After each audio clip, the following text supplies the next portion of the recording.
Hey guys and gals, it's your buddy Drew from Living History's Mysteries and Ferocious Feline Productions.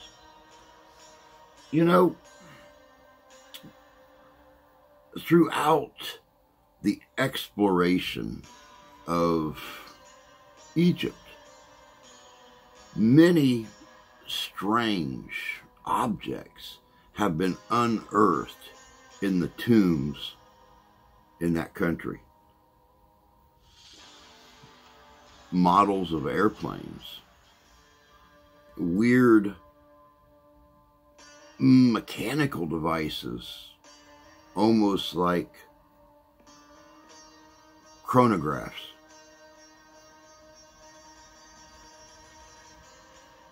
Skeletons of creatures not indigenous to Egypt. In recent years, a discovery was made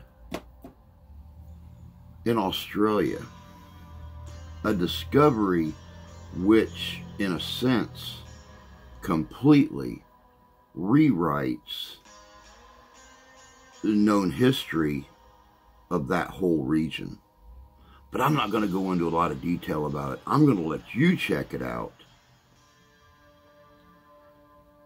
And, well, normally I would say figure it out for yourself. But if the professionals are dumbfounded, where does that leave us? Check this out. This is good.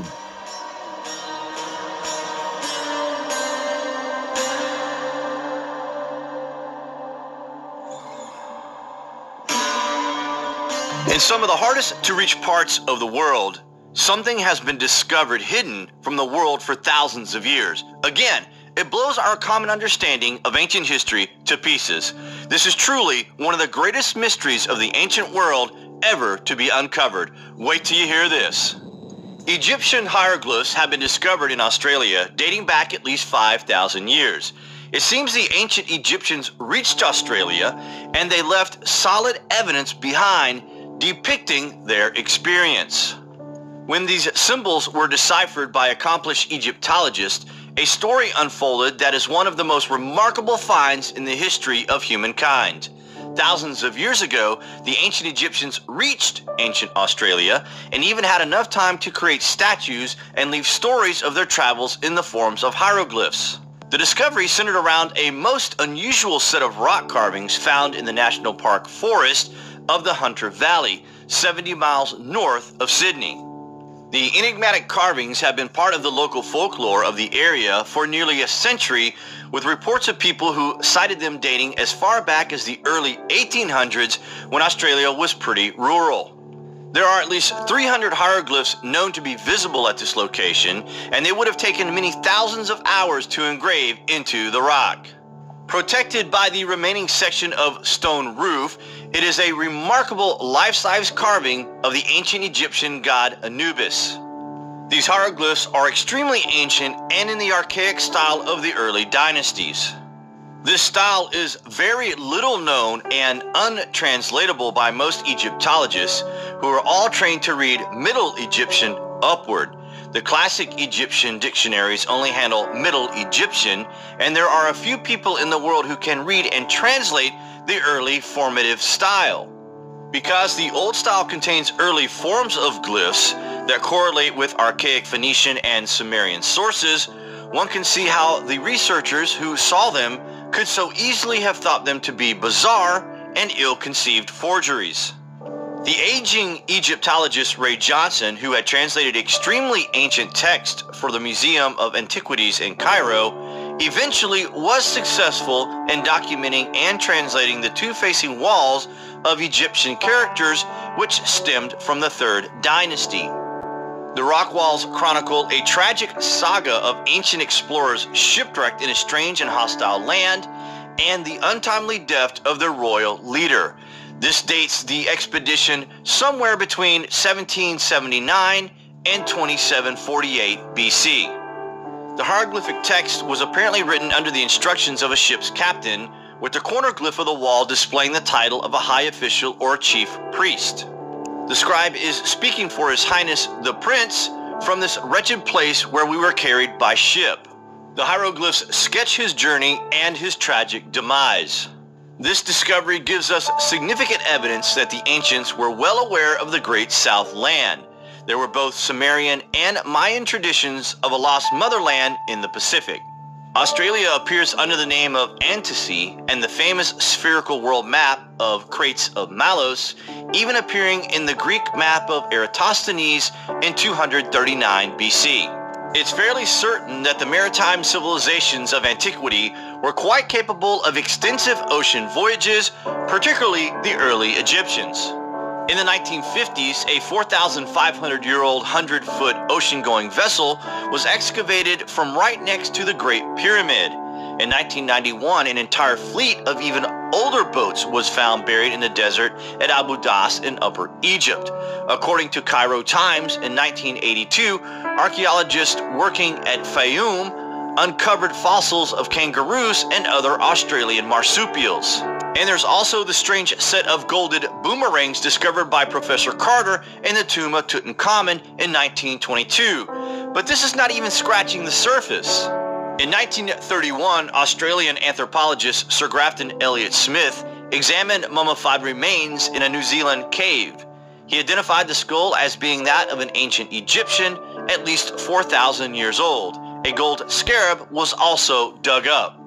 His papers seem to have mysteriously disappeared from the Australian Academy of Science Library in Canberra. There is something they are not telling us. Maybe that something is in fact everything. Well, I find this absolutely amazing. And what's impressive is not only that it's been translated by Yusuf Awiyan and Mohammed Ibrahim, who are, again, Egyptian experts in hieroglyphics, but also that the weathering and also the presence of lichen and moss is the same on the surface as it is in the indentations. And so to me, not being a geologist, but that would indicate significant age of both.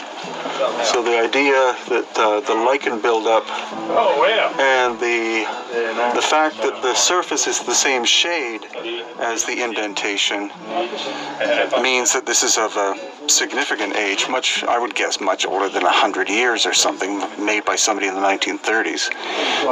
In other parts of the world where we have ancient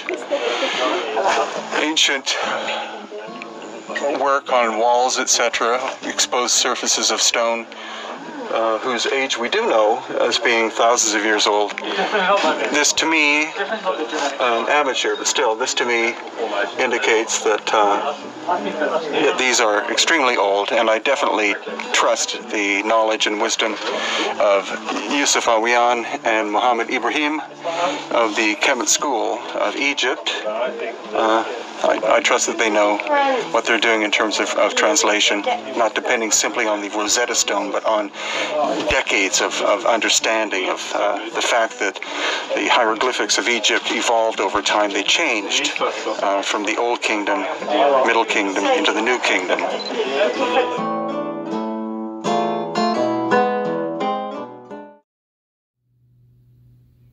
Welcome back. You know, it's like I was saying in the beginning. Strange objects, unexplainable objects, have been found since the excavations of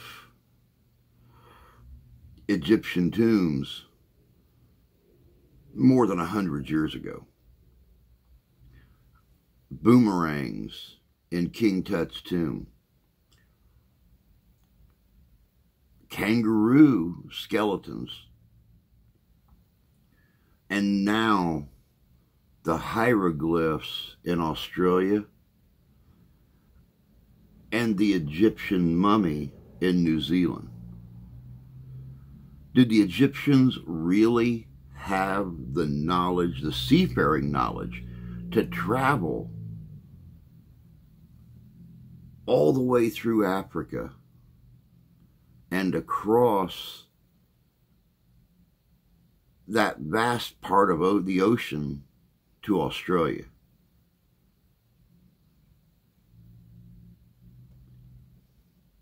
How do you explain the hieroglyphs?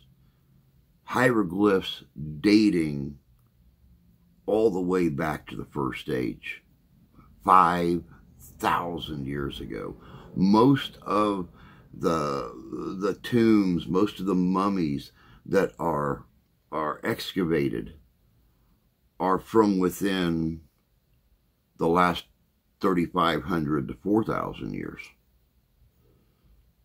So the Egyptians were able to travel thousands of miles by ocean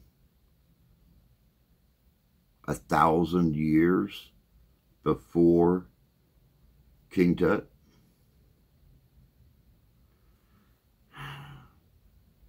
Egyptologists, specialists in hieroglyphics, historians, they're all dumbfounded by this. But until the proof is discovered, this remains one of those mysteries that history left behind. But that's all we got for you today. I hope you enjoyed this look into a little piece of lost history. Until next time, take care of yourselves. Take care of each other. God bless you. God love you. We do. And we'll see you out there.